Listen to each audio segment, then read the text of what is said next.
Hey mga ka-about, pag-uusapan natin ngayon, it's all about James Yap. Ipinanganak noong February 15, 1982 sa Escalante, Negros Occidental. At unang na-discover sa Prisaa, sa school ng Bacolod Taytong High School at Iloilo Central Commercial High School. At naglaro sa UE Red Warriors at naging season MVP at pinangunahan pumasok ang kanyang team sa Final Four. At na-drop ng Pure Foods noong 2004 bilang second overall pick. Naging 2 beses siya dito nakuha ang season MVP noong 2006 at 2010. At 2 finals MVP noong 2009 Philippine Cup at 2012 Commissioner's Cup. At 3 kampyonato sa ilalim ng Pure Foods uniform. Nagpalit pa sila ng franchise name na naging Bimig Llamados at Star Hotshots. Ngunit wala na siyang naiuwing accolade sa mga panahon na yun. Ngunit pagpasok ni Coach Timko noong 2013 ay nag-iba ang sistema at nakakuha siya ng Grand Slam champion at nakapag-uwi ng 2 pang finals MVP.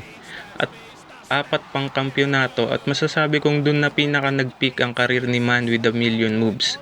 Ang isa sa mga bumuhay sa PBA noong 2000 hanggang 2010. Isa sa mga pinaka-iconic na tumapak sa court ng PBA.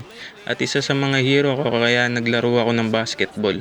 Nabanggit din ni Joseph Yeo sa podcast ni Miko Halili na kung di nasama ni Paul Artadi sa UE si James Yap, malamang nasa pawan ni James si Joseph sa Lasal kung nagkataon. Sayang na Buti na nga lang. Tama. Pare kung hindi, nasa na tayo ngayon? Oo, yung pwesto, di ba? Di ba yung pwesto, di Yeah, ba? pero James Yap, kapustuhan mo yun.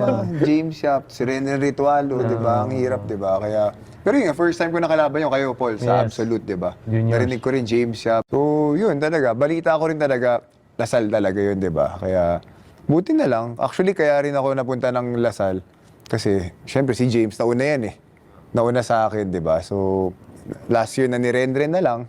So, syempre, wala nang shooting guard. Tapos si Magnum, yan yung mga kasabay ko sila Larry. Nag-Ateneo lahat.